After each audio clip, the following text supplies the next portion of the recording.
A former paedophile teacher from Sidcup, Paul Clifton, who exploited, coerced, and sexually assaulted 2 girls, has been incarcerated.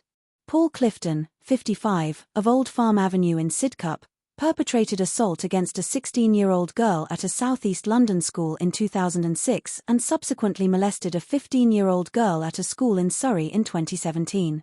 The English teacher manipulated the girls by providing them with excessive attention and gifts prior to coercing them into prolonged sexual encounters. Paul Clifton admitted 9 child sexual crimes and was sentenced to 5 years of imprisonment in June. The police investigation commenced in 2019 when the subsequent victim, referred to as Katherine, informed authorities that Paul Clifton initiated a relationship with her at the age of 15.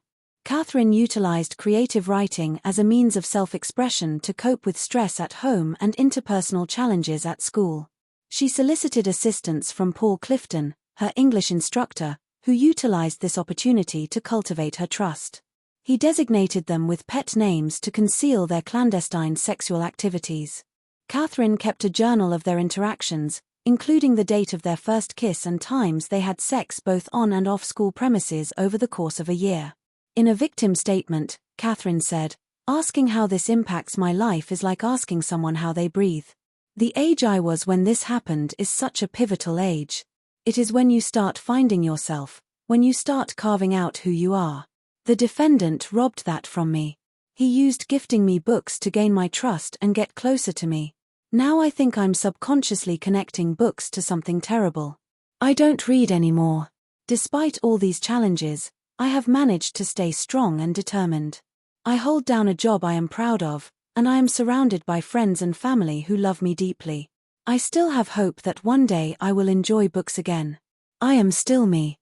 Ultimately, I hope I can lay these events to rest and progress into a bright future." As the investigation was ongoing, a second victim, whom we'll refer to as Alison, was identified. Alison was 15 in 2006 when she was groomed by Paul Clifton at a school in southeast London. He began belittling her in class, making her feel stupid, and made her bring her homework to his home when she missed a deadline. But Paul Clifton's tone soon changed, and he began asking Alison for sexual photos. He convinced her they were in love, and shortly after she turned 16, he persuaded her to go round to his home and have sex with her. Alison said, "Paul Clifton made me feel stupid and unworthy. He created an image that I would never amount to anything without him. Paul Clifton will have no sense of guilt or remorse for what he has done.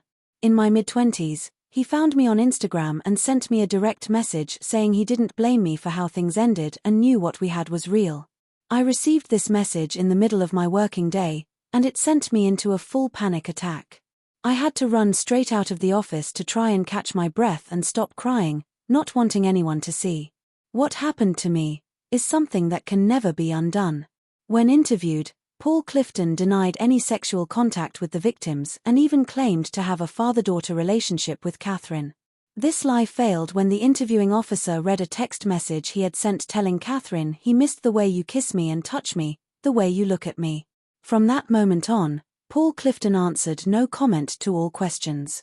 The sex offender later pleaded guilty to sexual communications with a child, sexual activity with a child involving touching, 4 counts of sexual activity with a child involving penetration, causing or inciting sexual activity with a child, and 2 counts of abusing a position of trust.